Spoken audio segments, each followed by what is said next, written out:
Buenas tardes, bienvenidos y bienvenidas a todos. El objetivo de esta charla, aquí tenemos a nuestras tres invitadas de lujo, Romina Garrido, Verónica Yardés y Florencia Casparone. La idea de este conversatorio, más que nada, es poder como cerrar con el grupo algo que estuvimos viendo durante el transcurso de todo el año, en donde específicamente, a partir digamos, de ciertas áreas del grupo de investigación, como el área de Big Data como proceso social, lo que se está haciendo es tratar de presentar a los alumnos, que muchos son también estudiantes y graduados, recientes graduados, no solamente de la UBA, sino de otras universidades en la temática, es presentar algunos giros metodológicos, algunos giros teóricos, ontológicos, epistemológicos, y para empezar a aproximarnos a estos distintos objetos, y por supuesto como internacionalista presentar un poco también la geopolítica del conocimiento de todas estas cuestiones, y también la geopolítica de la tecnología hoy en día, que bueno, es una temática también sumamente apasionante para estos temas, ¿no? Y qué mejor que Romina, Verónica y Florencia, también para empezar a indagar un poco hacia dónde vamos. En América Latina hay muchos referentes y proyectos trabajando en grandes datos, tanto en el aspecto de políticas públicas, de los marcos éticos, y también desde sociedad civil, ¿no? Con la presencia de Florencia. Y bueno, esa es un poquito la idea de empezar a disparar hacia dónde pueden llegar a ir estas agendas. Me gustaría presentarlas en principio, aquí va lo formal, después empezamos a charlar. Verónica Yardés es doctora en Ciencias Sociales, es magíster en Ciencia Política y Sociología, y licenciada en Antropología por la UBA. Ella digamos, parte del Centro Interdisciplinario de Estudios en Ciencia, Tecnología e Innovación, el CIETI.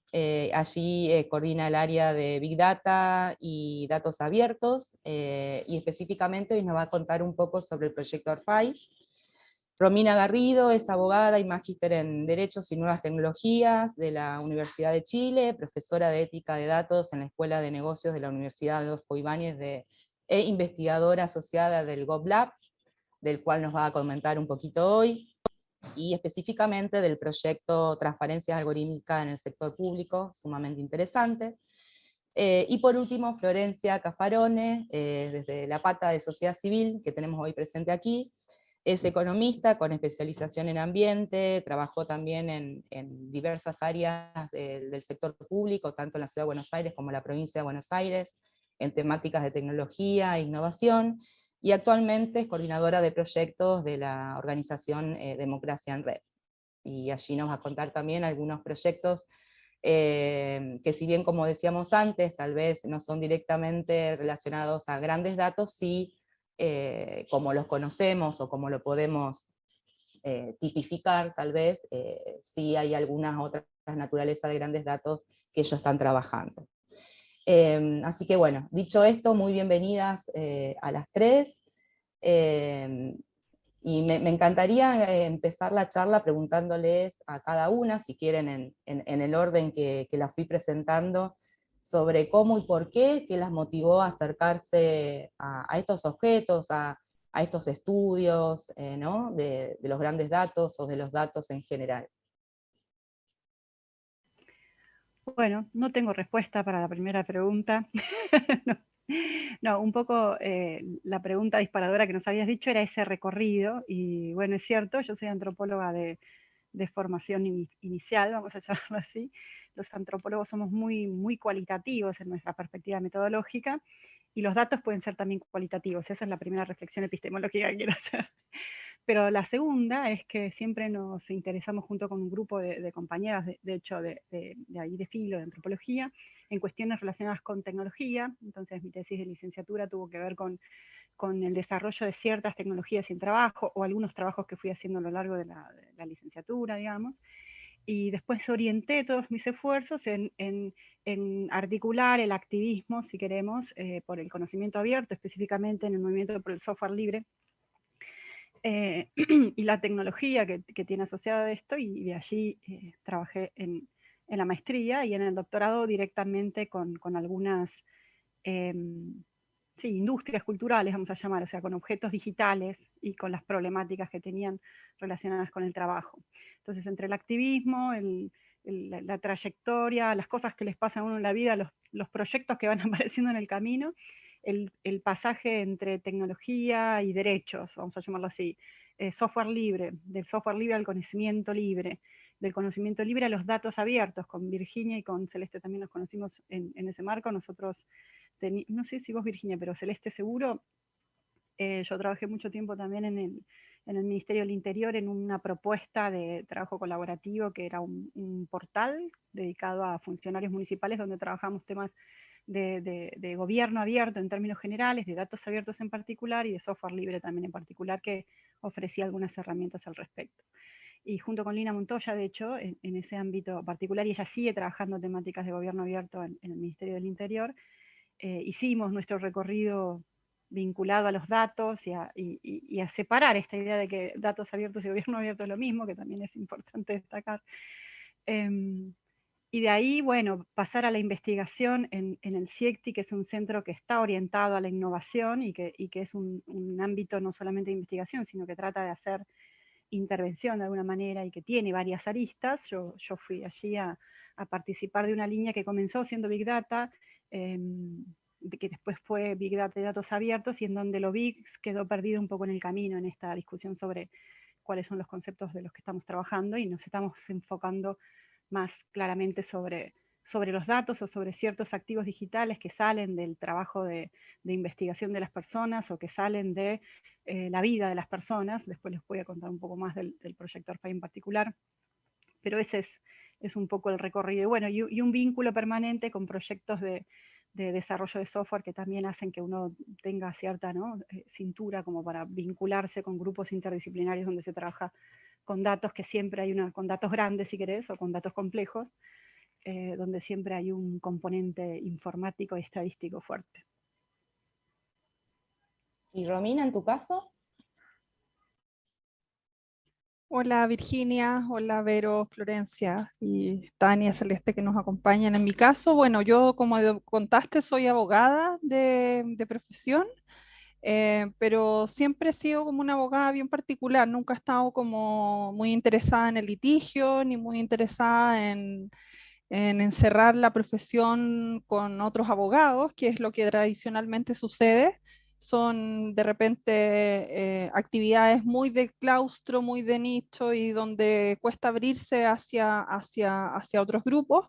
Pero desde que partí mi carrera profesional, el 2004, entré a trabajar al Congreso Nacional en Chile, a la biblioteca del Congreso, en proyectos que tenían que ver con la apertura de la información legislativa. Y ahí empecé a acercarme a esta intersección entre el derecho y las tecnologías o la informática jurídica. Tuve muy buenas mentoras en esa institución que me impulsaron a seguir por ese lado de formación hasta que, bueno, hice mi especialización en Derecho y Tecnologías, donde me enamoré del tema de los datos y la privacidad. Fue para mí como una explosión en la cabeza y eso no me permitió alejarme jamás del área técnica. Siempre he trabajado como abogada vinculada al área de tecnología. Me considero una especie como de traductora entre de repente mundos que son a veces muy crípticos entre todos para las personas. Las leyes son a veces lejanas, incomprensibles, y lo mismo para las personas entender cómo las tecnologías funcionan, cómo se programa, etcétera. Entonces, seguí por ese camino de los datos, he trabajado ampliamente en el sector público, siempre vinculada a temas de tecnología. he tratado de alejarme de las áreas legales tradicionales y conocí a María Paz Hermosilla, que es la directora del GovLab, que es el Laboratorio de Innovación Pública de la universidad, que tiene por objeto acercar las tecnologías al Estado, y el año 2019 ella forma un grupo de investigación de ética de datos. Y como yo, bueno, había estado en sociedad civil también varios años, fundé una ONG en Chile que se llama Datos Protegidos. Nos conocíamos por ese mundo, y ella me invita a participar de este grupo, y ahí empezamos a desarrollar líneas de investigación en la universidad que se mantienen hasta el día de hoy, y que han ya decantado en proyectos concretos, porque uno parte como con ideas, con juntarse, con empezar a ver qué es lo que podemos hacer, dónde encontramos alguna necesidad o cómo podemos aportar. Y ya estamos en varios proyectos juntas en el GovLab, haciendo cosas súper interesantes de las cuales me gustaría contarles enseguida. Gracias, Romina. Florencia, desde Sociedad Civil, Democracia en Red, ¿qué sucede con los datos? En primer lugar, bueno, gracias obviamente Vir por la invitación, un gusto estar con Vero y con Romina. Bueno, sí, voy a hablar más como desde como la organización, cómo se acerca un poco al mundo de los datos. Yo personalmente, digamos, bueno, tengo formación de economista, por lo tanto hay como ahí una introducción un poco al mundo del análisis de los datos. Sin embargo, como una vez que terminé la facultad me alejé bastante de ese mundo y bueno, las vueltas de la vida hicieron que me reencontrara. Así que, bueno, desde la organización en la que estoy, que es Democracia en Red, nosotros trabajamos en el cruce entre tecnología y política, y hace más de 6 años que desarrollamos plataformas y procesos de participación ciudadana con gobiernos y organizaciones. Y en ese camino, como nos vinculamos muy de cerca con el mundo quizás más del Estado abierto, donde se promueven gobiernos obviamente más transparentes y más colaborativos y participativos, donde el acceso a la información pública es como algo bastante también importante, y fue por como ingresar un poco a ese ecosistema, fue que nos surgieron algunos proyectos con datos abiertos, que en parte quizás no lo buscamos, sino que también fueron un poco apareciendo. En un principio eran más bien proyectos quizás, digamos, fue como iniciativa nuestra en realidad de incluir dentro de nuestros proyectos datos abiertos. Trabajamos con, por ejemplo, plataformas de participación ciudadana en la que promovíamos tanto, bueno, que los procesos fueran transparentes, que se publicara la información y que se publicaran datos abiertos de lo que pasaba en esos procesos. Y también empezaron a aparecer otros proyectos como, bueno, la plataforma que voy a contar hoy, que es de Justa, que es un desarrollo que hicimos junto a la organización ASIG, y después otros proyectos como, bueno, otro que se llama Políticos en Twitter, donde armamos un repositorio con datos de Twitter de políticos y políticas de Argentina. Después ahora recientemente lanzamos otra plataforma también, donde también hacemos uso de datos y trabajamos con datos que, digamos, que están abiertos, o más, digamos, de Big Data que se extrae de forma automática, y data que cargamos manual, hacemos mucha mezcla entre eso. Y bueno, y otros proyectos también, muchos vinculados tanto a política o a datos del sector público.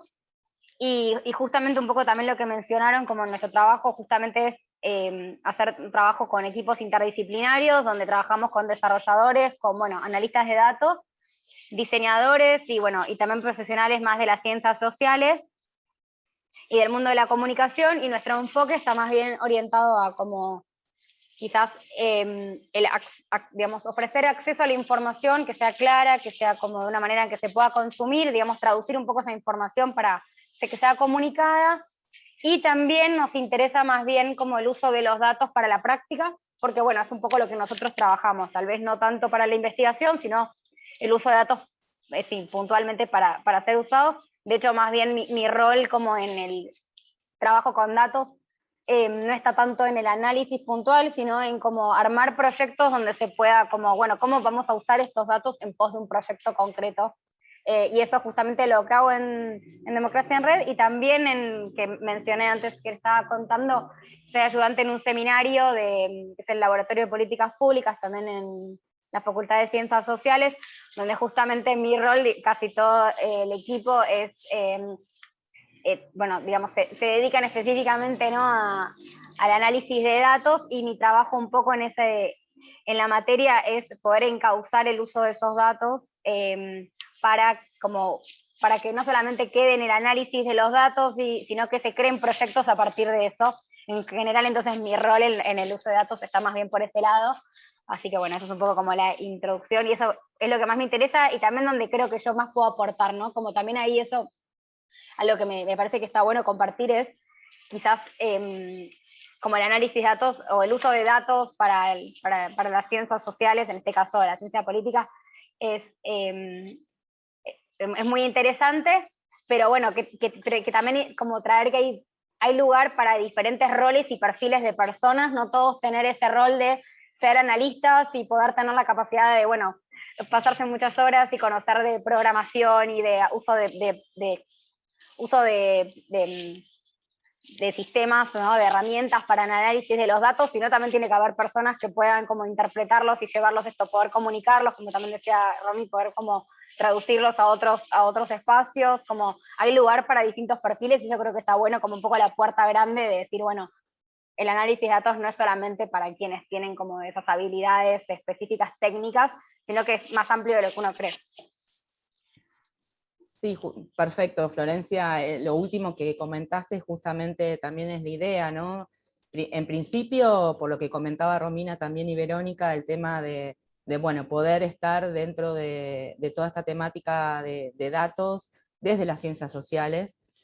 Y también la temática, bueno, de que cada una tiene un recorrido desde el registro de cómo se registra todas las cuestiones éticas y la pertinencia de cómo se registran los datos tanto en la investigación como en el sector público, hasta la reutilización y la comunicación, ¿no?, que ustedes también hacen con todos esos proyectos. Así que bueno, eso también es el trabajo interdisciplinario que cada uno de sus equipos ha logrado también en cada uno de los proyectos, ¿no? Y bueno, ya como a partir, digamos, de todo este recorrido, y que ustedes seguramente lo van a plasmar y lo plasman todo el día trabajando en sus proyectos. Si quieren, y si querés, Romina, comentarnos de qué trata este proyecto específicamente, para ir entrando en las particularidades de cada una, de sus trabajos, de su quehacer diario. Este proyecto que tal vez trabajan allí en el laboratorio sobre transparencia algorítmica, ¿de qué se trata? Todo tuyo, 10 minutitos, 15, lo que desees. Gracias, Virginia. Mira, este proyecto nace de una colaboración que se empieza a gestar el 2019, a finales del 2019, con el Consejo para la Transparencia, que es nuestra agencia de acceso a la información pública, que había lanzado ese año un estudio exploratorio, más bien como una recopilación de un panorama mundial de la transparencia algorítmica, para ir acercando un poco este tema a las labores del Consejo para la Transparencia, que es una entidad autónoma que existe en Chile y que fiscaliza que las entidades públicas entreguen la información que los ciudadanos solicitan, y que los organismos también mantengan cierta información publicada en sus respectivos sitios web definidos estos conjuntos de información por la normativa que rige al Consejo. El Consejo tiene aproximadamente 12 a 13 años de existencia.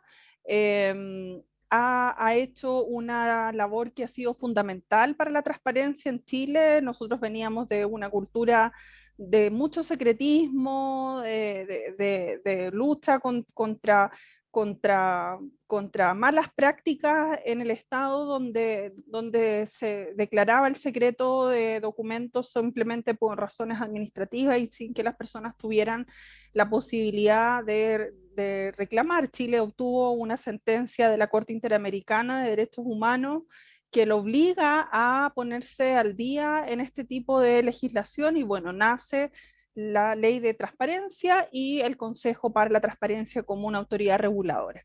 Durante los años el Consejo comienza a instalarse, pero siempre está orientado a una labor más de transparencia, como lo relevamos en el informe documental, qué se publica, cómo se publica, los portales de dato abierto, y poco de ir como innovando a veces en nuevas formas en que es necesaria la transparencia hoy.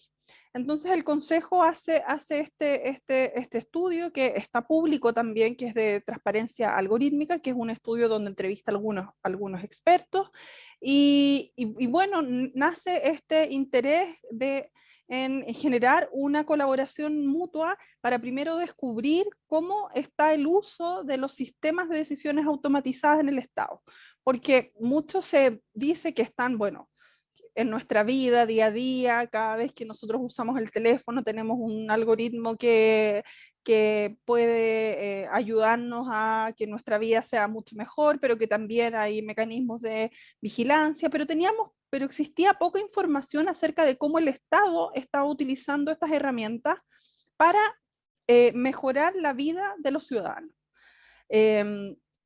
Y el primer paso como para poder saber qué es lo que hay es primero preguntar. Entonces con esta colaboración parte con un catastro, se firma un acuerdo entre la universidad y el consejo, y el consejo, como tiene estas labores fiscalizadoras y de pedir colaboración a las entidades, y es un organismo que al final es muy respetado y muy seguido por las entidades públicas. A pesar de haber sido una encuesta voluntaria, tuvo más de un 30% de adhesión de los más de 870 organismos públicos que fueron consultados. Entonces, nosotros logramos una muestra más o menos representativa, donde lo primero que preguntamos es si las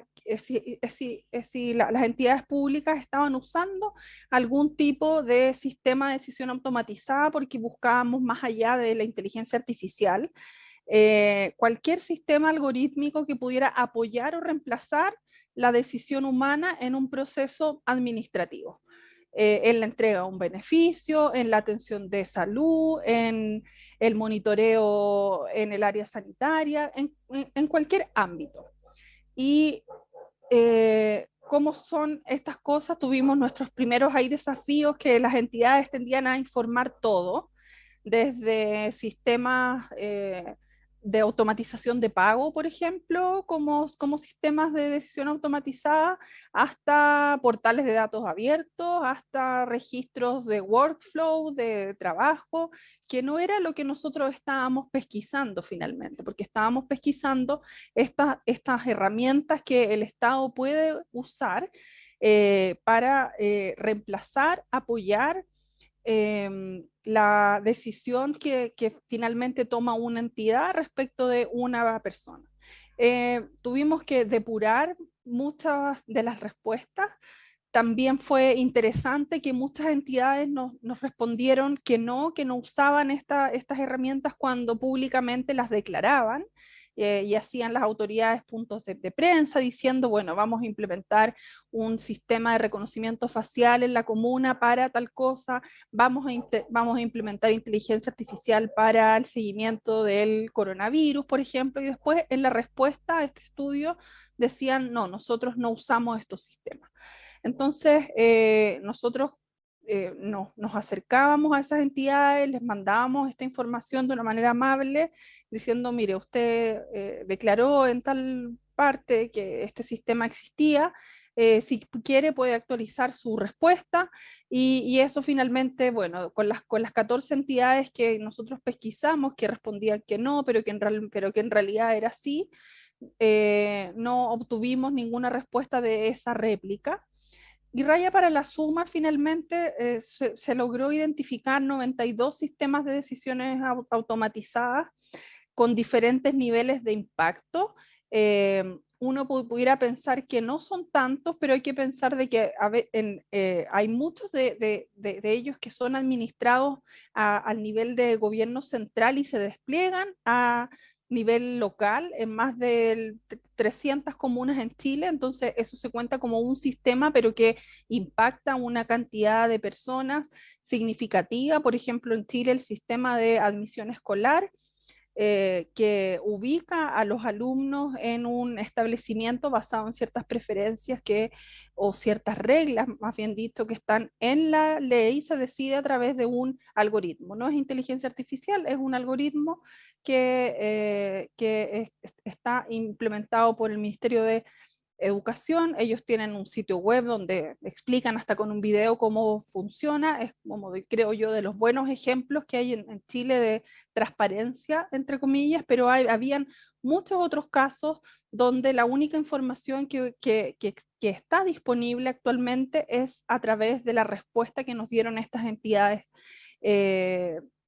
finalmente señalando que estaban usando sistemas de decisiones automatizadas para, por ejemplo, decidir en qué turno se entrega una hora para la regularización de los papeles de un migrante, para evaluar la reincidencia de una persona privada de libertad, para detectar o hacer una especie como de triage automatizado para la diabetes, y así en diversas áreas, siendo el sector salud el que usa más este tipo de herramientas. Luego nosotros seleccionamos 12 sistemas y lo que hicimos fue compararlos con un marco internacional de transparencia algorítmica y ver qué tanta información nosotros podíamos encontrar de estos sistemas como cualquier persona en base a este marco.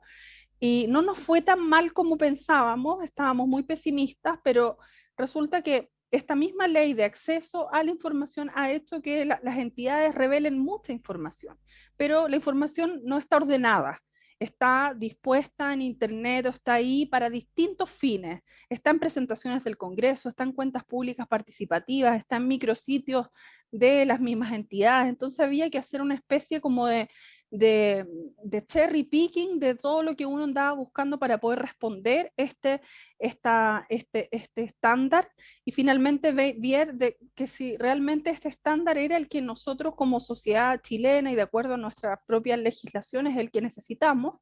Y la tercera parte de este proyecto fue finalmente plantearle al Consejo para la Transparencia que pudiera realizar una acción normativa. Ellos tienen facultades de dictaminar obligatoriamente para las entidades públicas, también pueden recomendar, que como el nombre lo dice, no es obligatorio, una entidad pública puede tomar o no tomar una recomendación, pero el Consejo puede instruir. Y hasta el minuto, en las conversaciones que hemos tenido, nosotros justificamos bien de por qué la ley chilena habilitaría al Consejo para la Transparencia para poder instruir en esta materia, para dar un paso más allá de la transparencia tradicional y obligar a las entidades públicas a transparentar ciertos aspectos de la operación de estos sistemas relacionados con asuntos, por cierto, muy básicos, y que permiten que los ciudadanos al menos tengan conocimiento de cuándo hay una máquina decidiendo y puedan disputar las decisiones en esos casos. Y eso también es darle herramientas a las personas, herramientas de transparencia, de conocer el uso de sus datos, y de poder reclamar ante a veces procesos donde no sabemos que hay una máquina finalmente que es la que toma una decisión y qué grado de agencia puede tener por sobre los funcionarios públicos. Así que quedamos muy contentos con los resultados, el Consejo también. Hemos estado difundiendo esta investigación, que la pueden revisar.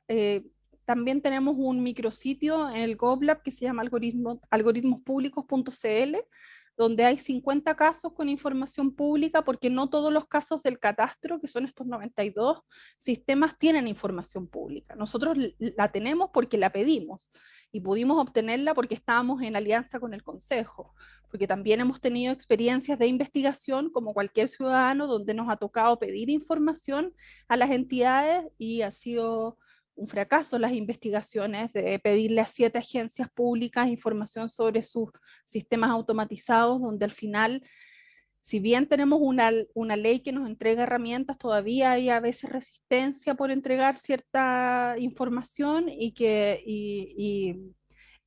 costó mucho también, en este caso, de que era una tesis, que fue el primer trabajo como patrocinado un poco por este grupo de investigación de ética de los datos, obtener información relevante sobre los sistemas. Ahora, para nosotros fue clave esta alianza con una entidad pública, y que hizo que los organismos sujetos a la transparencia nos respondieran y nos dieran información sobre estos sistemas. No, es excelente, gracias Romina, excelente el ejemplo, porque bueno, tal vez lo deje flotando para el final, ¿no? Muchas veces cuando se dan estos proyectos, esta transparencia activa desde el lado del Estado, bueno, falta esta estandarización de datos, ya que estamos en la semana tanto de la ciencia, que vamos a entrar y que estamos, y el ABRELATAM, que tanto se habla de estandarización de datos, también sensibilizar en ese sentido, ¿no? Como cuando se ofrecen y se publican los datos, también pensar en cómo se están presentando. Así que, bueno, eso podría también ser una linda cuestión para ver y comparar lo que está sucediendo entre Europa, Alemania, donde también hay proyectos de este estilo, de justicia de datos y demás, y con nuestra región, a ver qué gaps hay ahí, ¿no? Excelente lo que hacen allí. Gracias, Romina. Verónica, por el lado del CIECTI, del proyecto ARFAI, ¿qué nos podés comentar? Bueno, el proyecto ARFAI es un proyecto nuevo, ya tiene un año de trabajo, es un proyecto que está financiado por el IDRC, por el SIDA, que es como el equivalente sueco del IDRC, vamos a llamarlo así. Es un proyecto que está vinculado a datos y salud, en realidad es una apuesta por hacer desarrollos de herramientas de ciencia de datos e inteligencia artificial que puedan utilizar datos de salud en el marco de toda esta ebullición que hubo por el tema de las pandemias. Nosotros reformulamos ahí un proyecto junto con el Ministerio de Salud, en realidad con la Dirección Nacional de Sistemas de Información de la Secretaría de Acceso a la Salud, lo tengo que leer siempre porque esos son nombres que siempre son complicados, y de parte del MinSIT, que es un consorcio el que formamos, CIECTI, MinSIT y MinSal, el Ministerio de Salud, está la Secretaría de Planeamiento y Políticas del Ministerio, y lo que propusimos es constituir un proyecto que esté orientado a dar alertas tempranas respecto de posibles epidemias y pandemias, ¿sí?, a través del desarrollo de estas herramientas, en el marco de una propuesta que tiene el Ministerio de Salud de historia clínica electrónica abierta y descentralizada, que ya está avanzada o por lo menos en funcionamiento en algunos cuantos pilotos, pero más que en resolver el problema del COVID actual, digamos, que a veces menos actual o más actual, depende en qué etapa estemos, pensar en sentar bases para tener este tipo de experiencias, que son experiencias que no están basadas solamente en la investigación, sino que están vinculadas también a la gestión. Por eso pienso que Romina tiene también ahí un buen ejemplo, ¿no? Cómo la investigación y la gestión trabajan juntas para generar alguna respuesta a una problemática concreta, que no es lo mismo que investigar, digamos, por el hecho de generar conocimientos que después puede aplicarse a las políticas o que puede ser un insumo para las políticas. En ese sentido, ARFAI lo que hace tiene varios componentes, es un proyecto grande que involucra a casi 20 instituciones o personas de 20 instituciones, algunas instituciones y algunas personas, en el desarrollo de herramientas y en 7 provincias, creo, contando la ciudad de Buenos Aires, digamos, con 7 jurisdicciones del país. Y este proyecto en particular tiene un componente fuerte de equidad y género, ¿no?, que está latente no solamente en el tratamiento de los datos y en el tratamiento de los algoritmos que se usan para los desarrollos, ¿no?, respecto al tema de sesgos, sino también tienen un apoyo, digamos, específico a la construcción de los equipos en temas de género. Entonces, es un proyecto complicado. ¿Qué me puedes decir del proyecto ARPAI? No sé bien qué decirte todo. Pero creo que lo que puede ser más interesante en este conversatorio es que nos encontramos con algunos desafíos bien interesantes. Hacemos 3 cosas, que las voy a decir muy rápido, en términos de desarrollos informáticos y de ciencia de datos e inteligencia artificial, mejor dicho, respecto del uso de los datos de datos que tenemos de historias clínicas. El primero es una línea de modelados predictivos.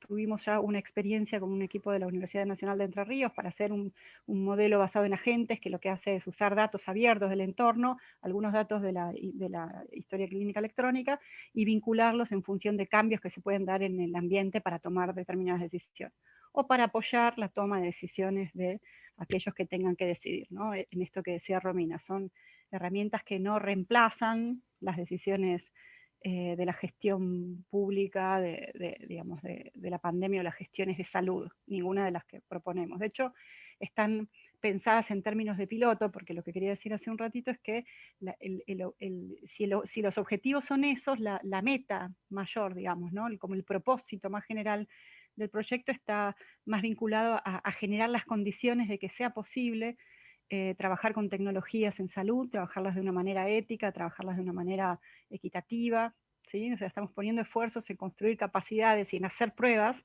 a partir de los recursos que pudimos conseguir, que en sacar un producto al mercado, porque no es ese tipo de consorcio, digamos, estamos teniendo la posibilidad de hacer algunos experimentos y nos lo estamos tomando muy en serio. Y ahora les voy a contar por qué. La segunda línea es la de fenotipos computables, y ahí sí usamos un poquito de inteligencia artificial porque estamos usando procesamiento de lenguaje natural para identificar algunas enfermedades dentro del texto libre, lo llamamos, ¿no? De donde escriben los médicos en las historias clínicas de las que disponemos para hacer estos trabajos.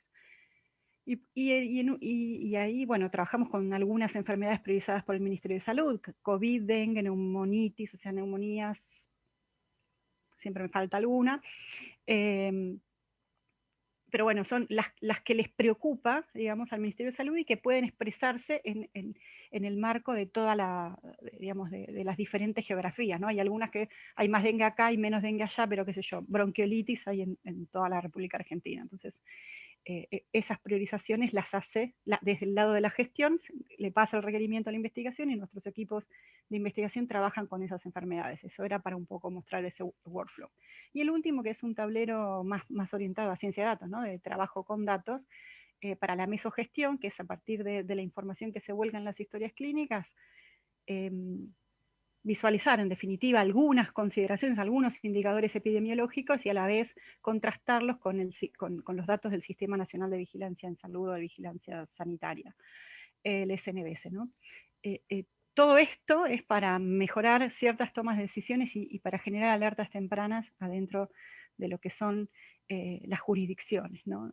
¿Por qué digo esto? Porque el objetivo es ampliar la funcionalidad de esta historia clínica electrónica, que se llama Historia de Salud Integrada, que desarrolla el Instituto Pladema de la UNICEN, de la Universidad Nacional del Centro, y que está planeada, o sea, tiene una licencia que permite, es una licencia libre que permite su uso y que está pensada para que las jurisdicciones la tomen de manera descentralizada. Y esto es importante porque estamos hablando de datos sensibles de salud, y a eso quería llegar. Creo que ese es el desafío más grande que nosotros nos encontramos. Ya sabíamos que iba a ser un desafío desde el inicio. La pandemia nos da un marco para que los actores de la gestión que están dentro del proyecto, porque aquí también está la provincia de San Juan, la provincia de La Rioja, ahora se incluye la provincia de Buenos Aires, pudieran tener esos pedidos especiales de información, y nosotros desde el punto de vista más de la investigación, nos tomamos muy en serio eso, creamos una línea nueva que no estaba prevista en el proyecto original de tratamiento, uso responsable de los datos. Hicimos nos enmarcamos sin tener la posta, ese es el término académico justo, o sea, nadie tiene muy en claro cuál puede ser cómo trabajar con esos datos, entonces nosotros en realidad estamos tomando el riesgo de meternos en ese arenero, y por eso es como que estamos estableciendo probablemente más cuidados de los necesarios para trabajar con datos secundarios de salud. Nosotros, para que tengan una idea, estamos usando datos de La Rioja, los datos de ciertas historias clínicas de La Rioja, del sistema público, que no salen de la jurisdicción si no están de identificados, o sea, todas las partes que podrían identificar a las personas quedan en La Rioja con un custodio que es parte además del Ministerio de Salud y que entonces no tiene vínculo, digamos, nosotros, los investigadores no tienen un vínculo con la base original. A esas bases les hacemos una nueva capa de anonimización, ahora sí, del texto libre, sabiendo que no es completa, que la anonimización es un proceso que nunca es totalmente efectivo, ¿sí? Y eso es una de las contribuciones que queremos hacer. Estamos mejorando, o vamos a mejorar, ya probamos uno y vamos a mejorar los algoritmos que existen de anonimización de texto libre médico en español, porque existen algunas propuestas, de hecho Argentina y junto con otros, un grupo digamos, de instituciones argentinas hizo algún desarrollo para anonimizar sentencias, ¿sí? Con el juzgado 10, BIR, y bueno, vos, Rosmi, por ahí los conocés, bueno, sobre esas mismas librerías, pero ya orientando con el dominio médico. Nosotros trabajamos sobre ese algoritmo y tenemos una primera versión de eso y queremos trabajarla mejor. ¿Por qué?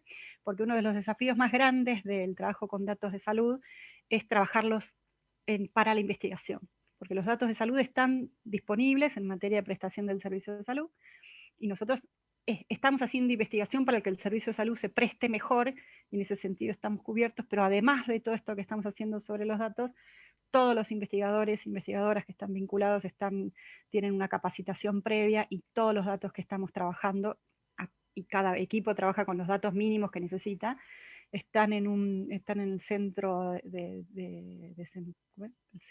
CECAD, el Centro de Computación de Alto Desempeño, me faltaba decir, en un servidor separado del clúster, con una VPN en el medio, bueno, con todas las cosas que le pudimos meter para que lo que pueda llegar a faltar sobre el tratamiento de los datos en sí se pueda ganar en seguridad.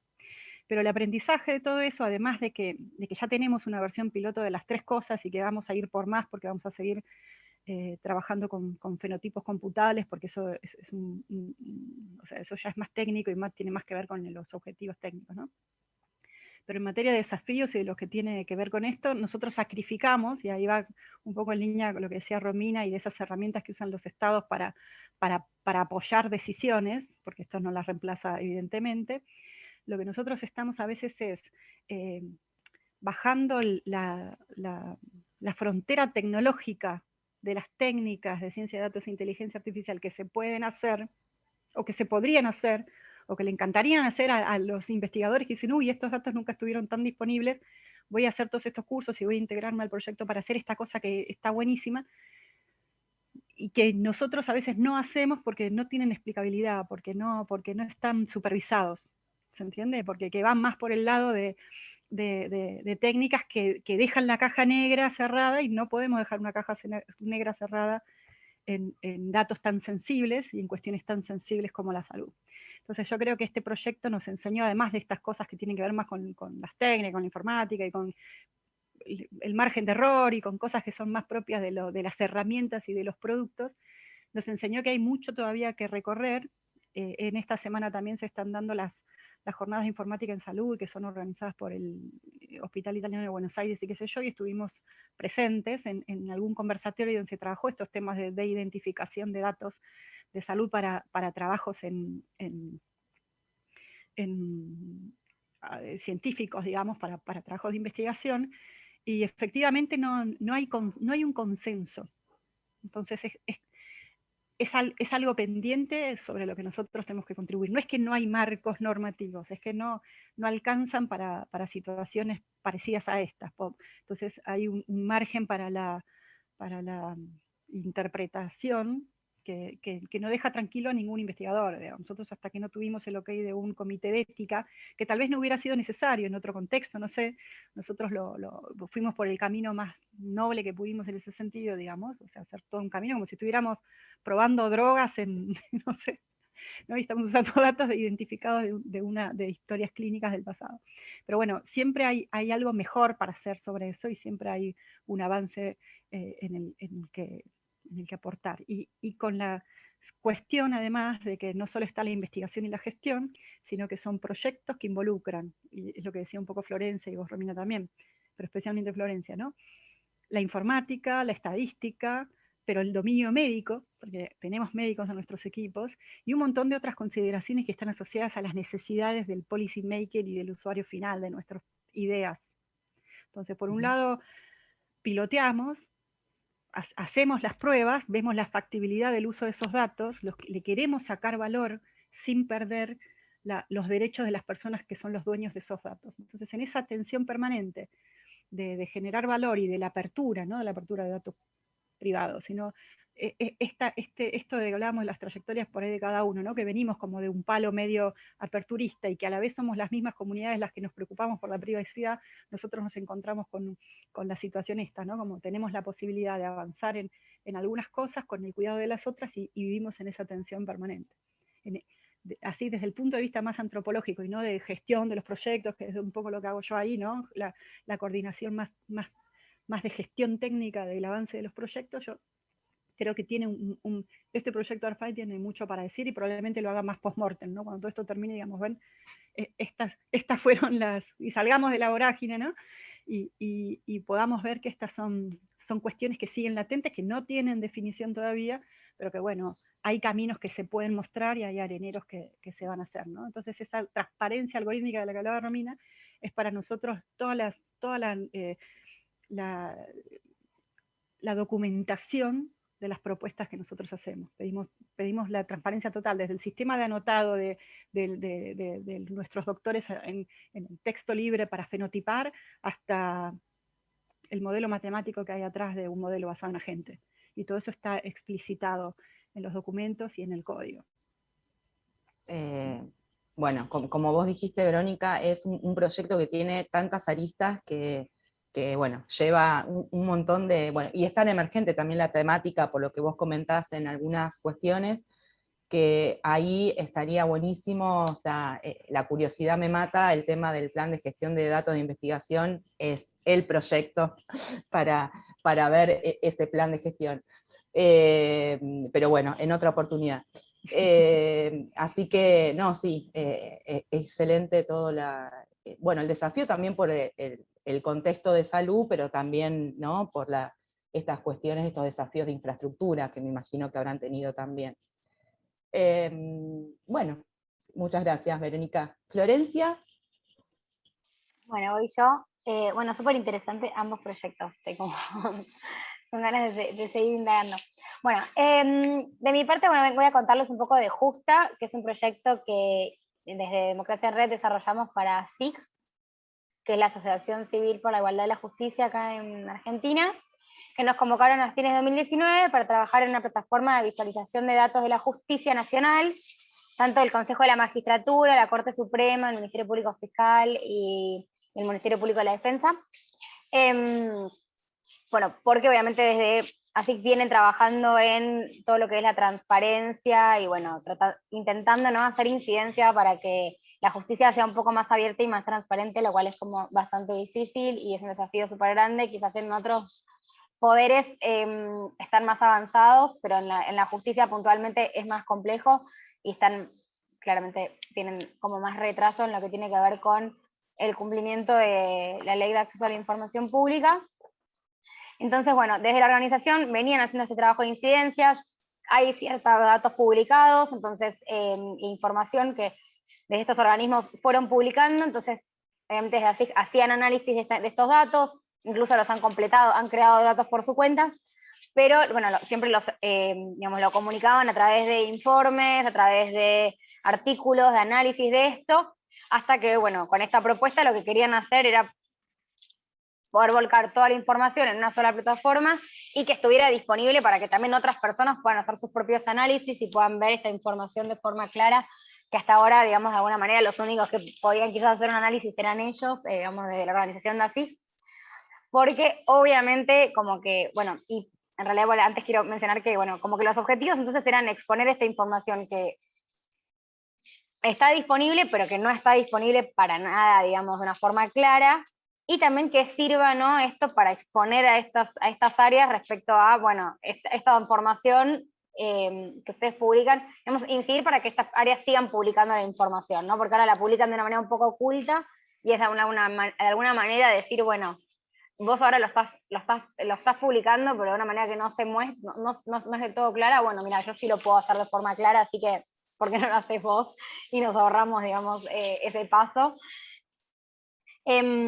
Así que bueno, dentro de los desafíos, ¿no?, que teníamos con este proyecto eran que la temática es bastante como compleja y desconocida, quizás, especialmente, quizás si hablamos de, digamos, cada poder tiene como su forma de gestión y muchas personas no lo conocen, pero creo que el poder legislativo es más claro el proceso, más personas lo conocen, y lo mismo con el poder ejecutivo, y el poder judicial suele estar como bastante desconocido. De hecho, en la carrera de Ciencias Políticas, puntualmente, siempre pregunto como, bueno, el año pasado trajimos esta temática y preguntamos, bueno, pero ustedes lo ven en la carrera, y prácticamente desconocen, digamos, cómo funciona el Poder Judicial.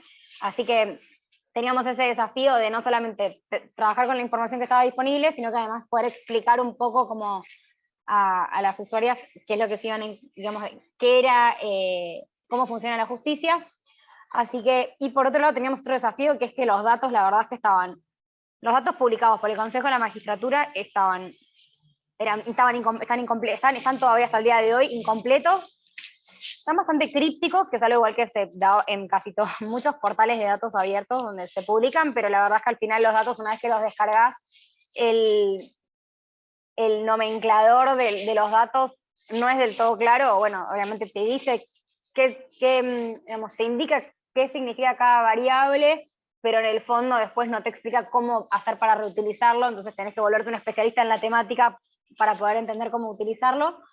Y había algunos documentos que están ilegibles, como varios documentos que están en PDF, que son fotos de PDF, y además están en una página que solamente la gente de ASIG lo sabe para mí, porque realmente es una página que tenés que tener un enlace que no está indexado, y que para colmo es muy lenta la página. Bueno, realmente era muy difícil de acceder. Entonces, bueno, lo que hicimos fue trabajar con los datos que estaban disponibles, aunque estuvieran incompletos, esos datos, pero, digamos, lo que hicimos fue como adaptarlos e interpretarlos y limpiarlos, pero además de alguna manera tuvimos que trabajar sobre esos datos para, por ejemplo, poder segmentar algunas variables y categorizarlas, que no estaba de esa forma, como por ejemplo, puntualmente en el caso de, trabajamos con, no dije ni qué datos publicamos, pero trabajamos con los datos de los concursos de los jueces, también con datos de los procesos de disciplina, que es como, digamos, todas las denuncias que se hacen a jueces que pueden terminar en juicios políticos, y también se trabajó con un índice de transparencia. Y por ejemplo, como yendo a un caso concreto, en lo que tenía que ver con los procesos de disciplina, teníamos, bueno, una denuncia que se había realizado a un juez, y después hay varios, digamos, datos relacionados a ese proceso disciplinario, pero no está indicado claramente cuál fue la resolución final, sino que dicen un número de resolución o una tipificación que en realidad no está normalizada. Entonces, ese trabajo para identificar qué significaba, obviamente, gracias al conocimiento que tienen de ASIG, que se dedican horas y horas a interpretarlos, fue posible categorizarlos, pero tuvimos que hacerlo de forma manual. No eran 1 millón de datos, pero bueno, eso podría ser perfectamente automatizado y no lo podemos hacer porque no está normalizado cómo se carga la información.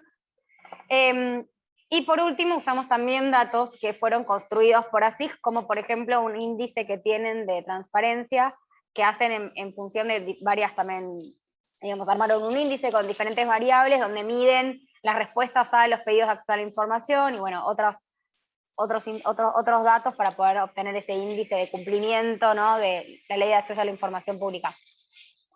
Entonces, en lo que no como tuvimos que de alguna manera priorizar en qué hacíamos, en si trabajábamos con estos datos, tratábamos de mejorar todavía esos datos, o si también poníamos un poco una pata o trabajábamos en ser los más claros posibles en las visualizaciones, ser los más claros en explicar qué es la información que estábamos trabajando, como que ahí también teníamos esta disyuntiva en, bueno, tenemos todos datos disponibles, podemos seguir profundizando, como insisto, como en tratar de automatizar todo lo más posible, o sí tratar de mostrarlo de una manera más clara, y de alguna manera nos balanceamos por, bueno, trabajar con lo que teníamos disponible y trabajar en visualizaciones lo más claras, lo más fáciles de interpretar, y por eso también lo que hicimos fue propusimos trabajar en un formato como de storytelling, donde contamos como una historia con los datos, donde vamos guiando como al usuario en explicarle, bueno, estas son todas las denuncias, qué son las denuncias que se hacen a los jueces, por qué, bueno,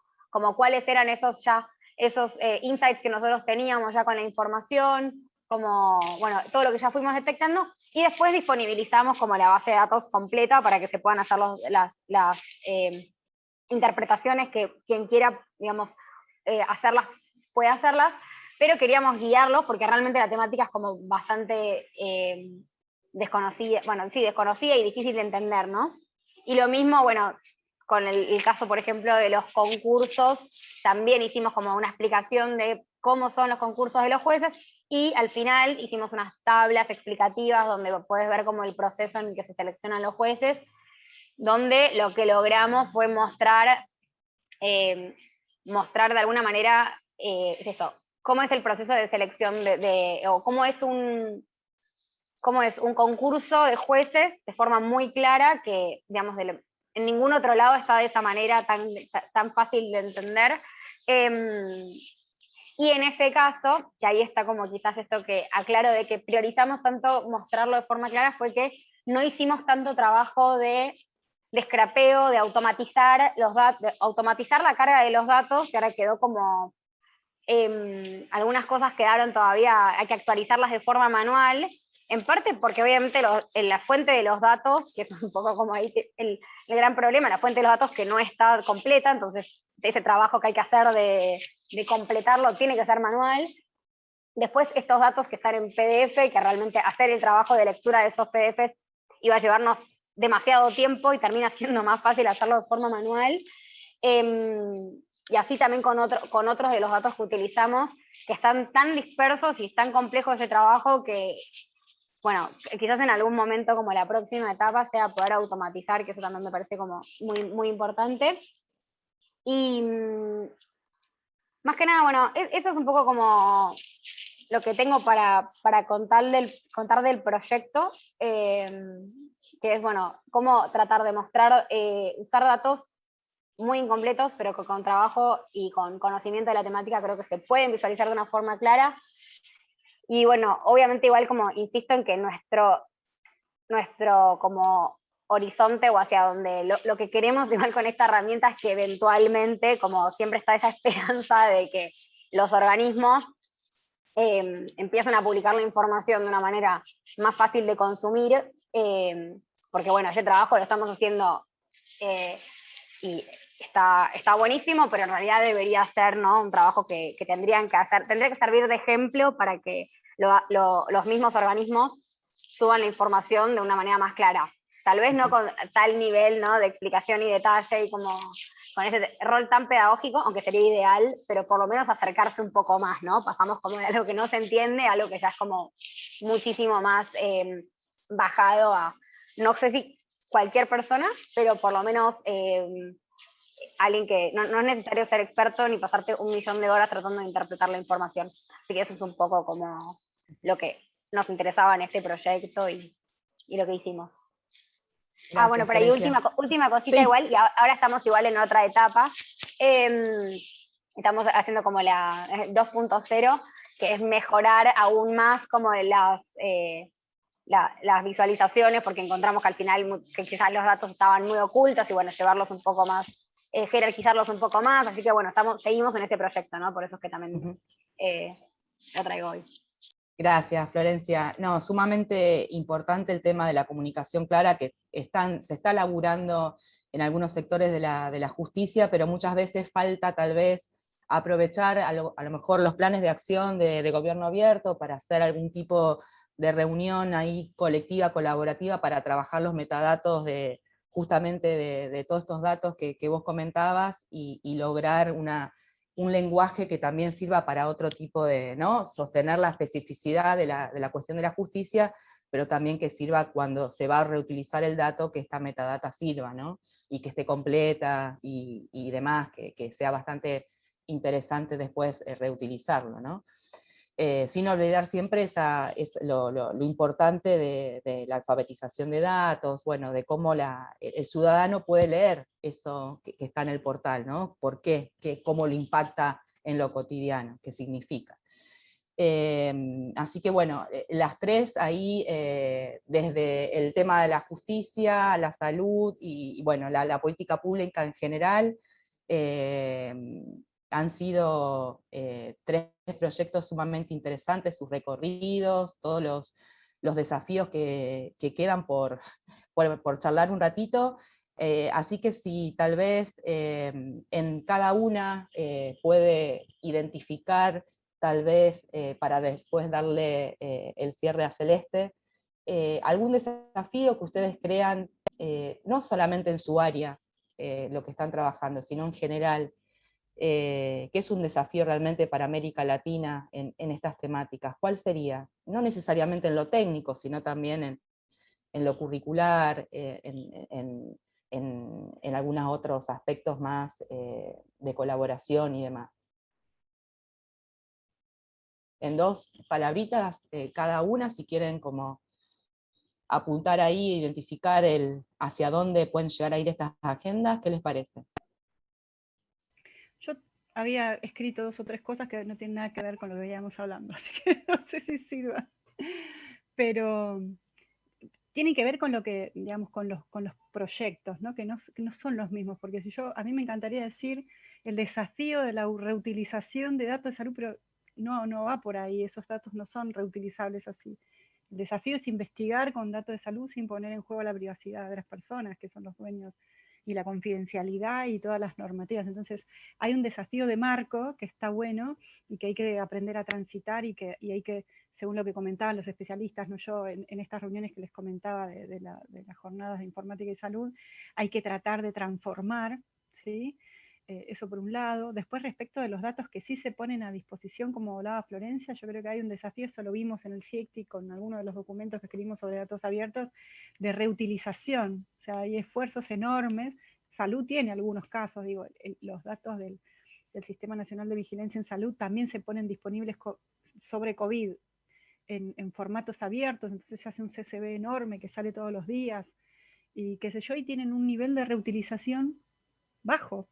Entonces, ese también es un desafío, hacer un poco que se entienda lo que decía Flor, que se entienda la información que los datos arrojan y que sean interpretables por todos, pero también que como a susar, de qué palabra que metí, a la reutilización de esos datos, ¿no? Que estén disponibles para ser reutilizados, no para cumplir un plan de metas de gobierno abierto, del plan de trabajo 4.0, no sé por cuál vamos ya, por el 5.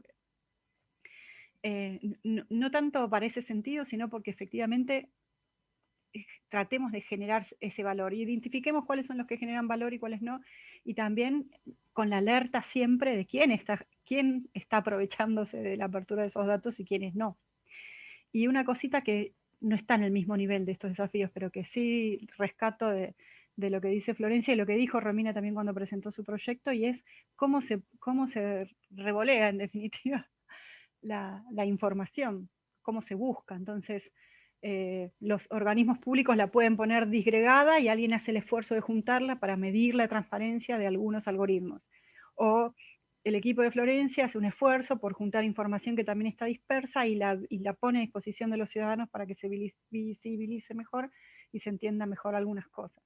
Pero también está la práctica de la captura del dato o de cómo se sube el dato. Entonces, cómo los poderes de las que se involucran ellas, guardan esos datos en los lugares donde los tienen que guardar para que después otros los tomen, es un temazo, ¿sí? Por eso de que están escritos de distinta manera, y ni les digo en términos de salud, las cosas que pasan en las historias clínicas electrónicas.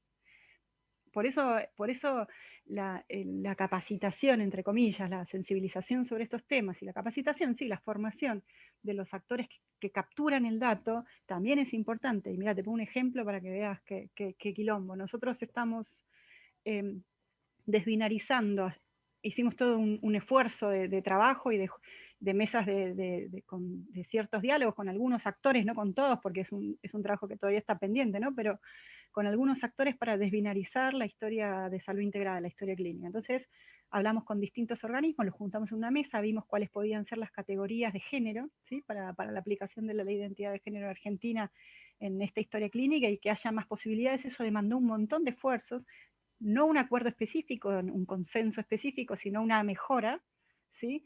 Y con eso no alcanza, porque hay que explicarle a los que cargan el empadronamiento de esas historias clínicas qué son esas categorías y por qué no las tienen que llenar ellos y no las tiene que decir la persona. Y ahí tenés todos los eslabones de cómo se construye un dato que después va a ser utilizado y que por ahí genera una política pública cuando esté mal cargado. ¿Entendés? Esto es pura catarsis, chicas. Es como, ¿no? Uno como hace el esfuerzo, crea la herramienta, la mejora, disponibiliza la forma, pone un documento, pero los niveles en los que pasan las cosas son múltiples y hay que estar probablemente atentos a todos para que esas cosas mejoren. Y mejoran desde la parte más chiquita, el médico escribiendo en el hospital, que en vez de cargarlo en un campo estructurado donde uno puede poner un código que dice COVID, lo pone en el texto libre, entonces nosotros tenemos que salir a buscarlo de ahí. ¿Entendés? Como cosas de ese tipo pasan todo el tiempo. ¿Y cuál es el impacto? Bueno, a veces será mucho, a veces será poco, a veces. Pero si nosotros pensamos que los datos nos pueden ayudar a tomar decisiones y pensamos que hay herramientas que se hacen, y Chile tiene algoritmos para apoyar decisiones de todo este tipo, bueno, también están los sesgos de los datos. Entonces la línea de sesgos es una de las líneas que tenemos nosotros justamente para evitar eso, para comprobar eso, que no son solamente sesgos de género, digamos, a ver cómo se construyen cosas sin tener en cuenta las diferencias de este tipo. Son sesgos de todo tipo. Romina, Florencia, ¿qué les parece a ustedes? ¿Comparten, no?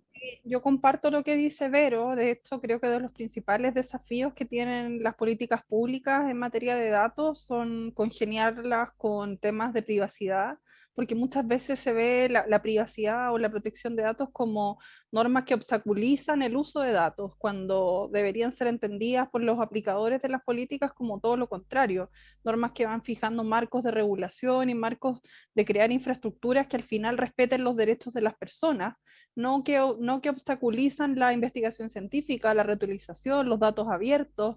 Entonces, bueno, en Chile se han dado varias cosas especiales respecto a nuestra normativa de datos que tenemos, pero es una normativa que nadie prácticamente respeta, excepto en salud.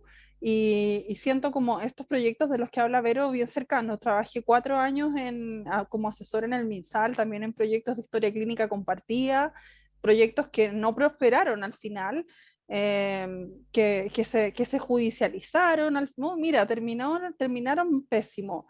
Y también como llamando actores de la industria, de la sociedad civil, para construir como primero espacios de confianza en el uso de la información, porque si se van a empezar proyectos tan ambiciosos como el que tuvo el MinSal en Chile hace hasta 3 años atrás, había que primero construir eso, construir cuáles eran los consensos a los que llegábamos en temas mínimos de ciberseguridad, de protección de datos, de uso de la información, de quienes pueden acceder a estos datos, cuáles serían las técnicas para poder compartirlos, y cómo también generas confianza en la centralización de información, porque cuando la información está en una entidad específica, esa entidad es como la dueña al final, y generar proyectos como los que mencionaba Vero, de compartir información clínica, es perder un poco ese control, y a veces hay mucha resistencia.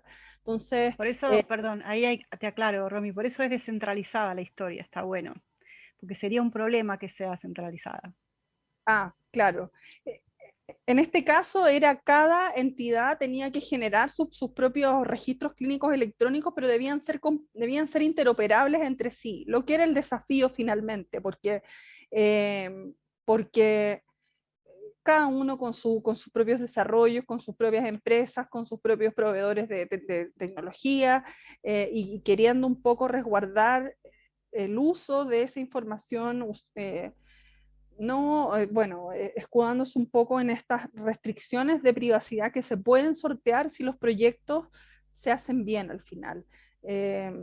Así que han sido, creo que ese es uno de los principales desafíos para cualquier proyecto que que tenga que ver con datos y con datos que al final van a impactar en la vida de las personas, van a tener algún efecto, sean de salud, sean datos para, no sé, para entregar beneficios sociales, educacionales, referidos a cualquier cosa, cómo tú generas esos marcos de confianza en compartir datos, en utilizar datos y en que hay formas en que esta reutilización puede ser compatible con medidas de privacidad y que hay herramientas concretas para eso. Creo que ahí están los principales desafíos.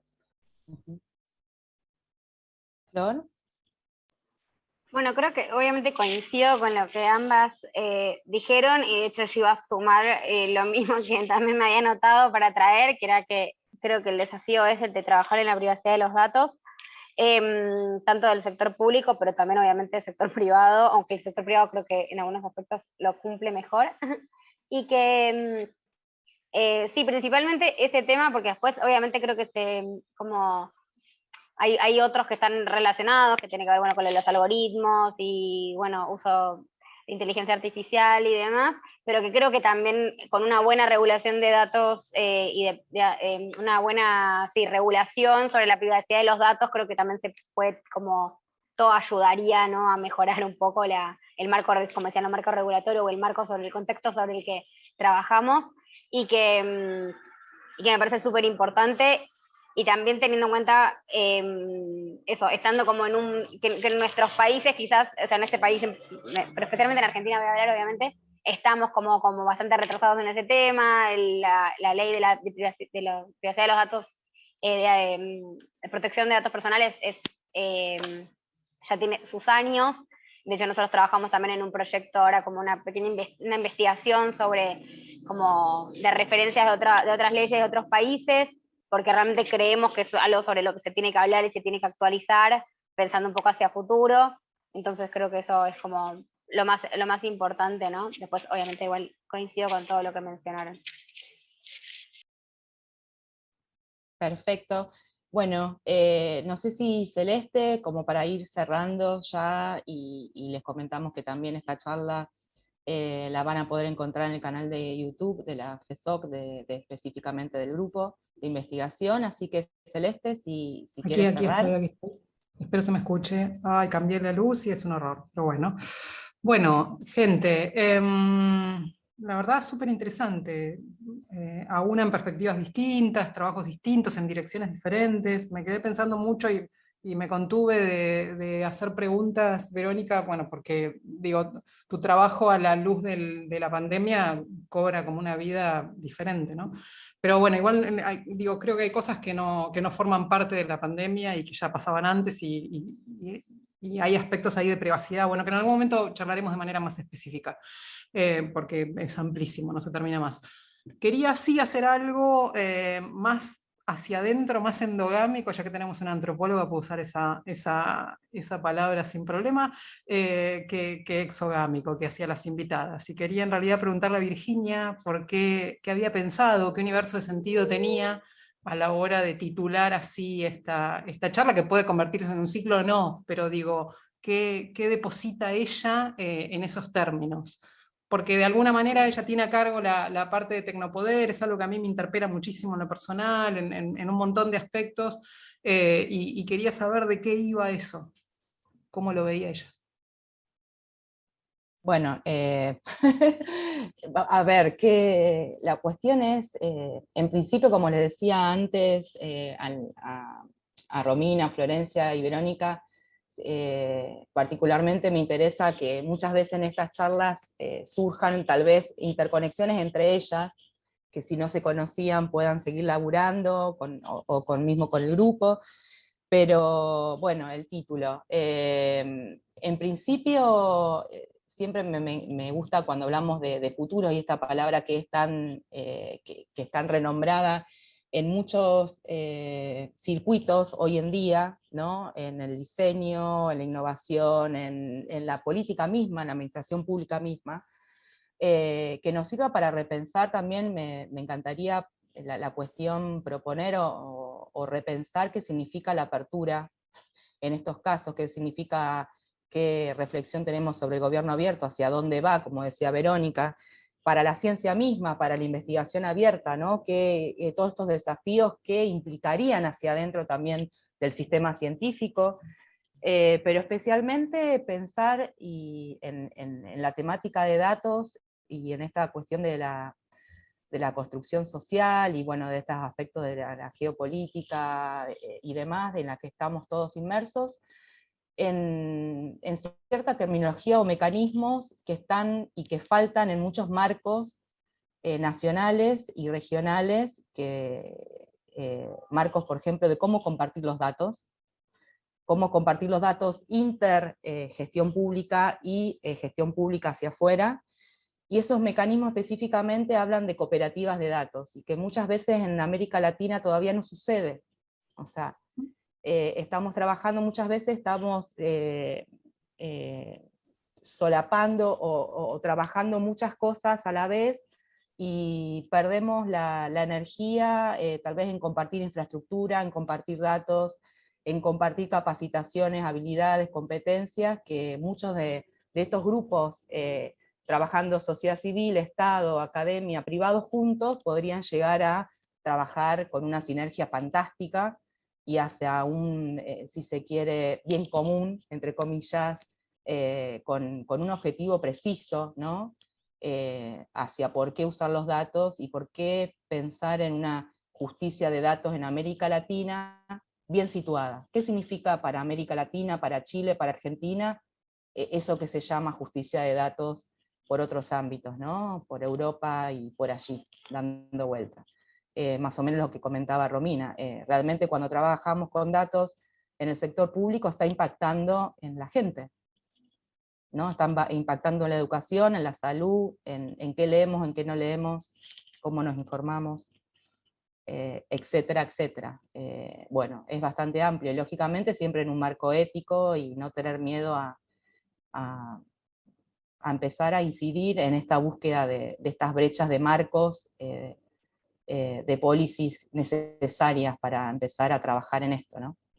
Más o menos esa era la idea, ¿no? Cómo concretar algunos mecanismos posibles para pensar estas agendas y estas oportunidades, y también brechas o desventajas que muchas veces tenemos con el tema de la infraestructura.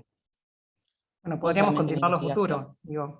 Exacto. Es una agenda amplia, interesante, digo, con bastantes valencias, multiactores, qué sé yo, se me ocurren varias cosas que decantan de ahí. Bien, bueno, me queda claro, me gustó. Se logró con las invitadas. No sé si cerró, pero... Sí, aparte se logró con el perfil de cada una de ellas. Sí. Pero abrió, no cerró. Una pero última abrió. cosa que... Sí, perdón, no, por favor. Me callo. No, decía que no cerró, pero abrió. Bueno, eso sería aún mejor. Eso es lo importante. Eso es definitivamente aún mejor, así que sería eso es el futuro, digamos, ¿no? Queda pendiente con imaginarios críticos, ojalá que podamos tomarlo de esa forma, ¿no? Sí, se insertan varias cosas, varias valencias por varios lados. Una última obsesión antes de cerrar. Florencia tiene atrás un cartel que no logro leer porque ella cuando se mueve le va tapando la parte de abajo. ¿Qué dice? ¿Más información? Ay, qué creación, sí. Menos desinformación, más información. En realidad claro. Sí tenemos aparte, tengo una serie en realidad. Tengo otro que es desconfía de la información que confirma tu visión del mundo, y siempre información, nunca desinformación. Igual esta es la oficina, no es mi casa, pues tampoco. Ah, bien. Igual sería... Podría ser, pero no. Haría totalmente un living así. Sí, se quedaron buenísimos. Estoy haciendo un proyecto que hicimos hace 2 años para las elecciones las elecciones nacionales de 2019. Hicimos un proyecto para jóvenes sobre como desinformación y debate en las elecciones, entonces habíamos mandado a hacer esos pósters y bueno, nos quedaron algunos, así que los convertimos en cuadros. Y aparte van perfecto para los temas que trabajamos, así que los totalmente. Fondo me encanta. Es el escenario, es el escenario ideal. Sí, tengo que encontrarle el ángulo para que se vean todos, se puedan leer. Todavía tenemos algunos problemas me tengo que poner contra un rincón porque me entra mucha luz. No está muy preparado.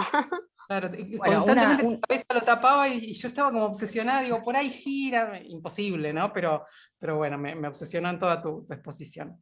Está bueno gente, justamente sí, esa perdón. cuestión que decía Celeste, que detectaste ahí para cerrar ahí la charla. No sé si querés cerrar, Celeste, así ya cerramos por el momento este cierre apertura. Sin ningún problema, pero por ahí 2021-2022. vos le querés dar algún sello en serio que tenga que ver con el diseño y con el conocimiento de cada una de las invitadas, no hay ningún problema, procedería, de hecho. Así que no hay ningún drama, lo mío sería un cierre más institucional que otra cosa. Perfecto. Por último, no, si alguna de las tres tiene algún comentario final, y si no, ya culminamos agradeciendo muchísimo digamos, en un mes como este, en un año como este, que hayan tenido el tiempo y disposición y predisposición para charlar un ratito sobre estos temas. Gracias a vos, Virgi, y gracias, Celeste, también por el espacio. No, por favor. Sí, Gracias, sí, a las dos. sí, muy entretenido y conocer los proyectos los que están. Ahí tomé hartas notas también. Seguramente te voy a estar escribiendo, Romina, para que me digas qué salió mal. Sí, ahí te cuento. Sí. Genial, gente. Por favor, vincúlense, sí, por favor, utilicemos estos espacios para hacer comunidad siempre. Así que más que conforme con la participación, espero que hayan estado cómodas, sin duda con Virginia seguro.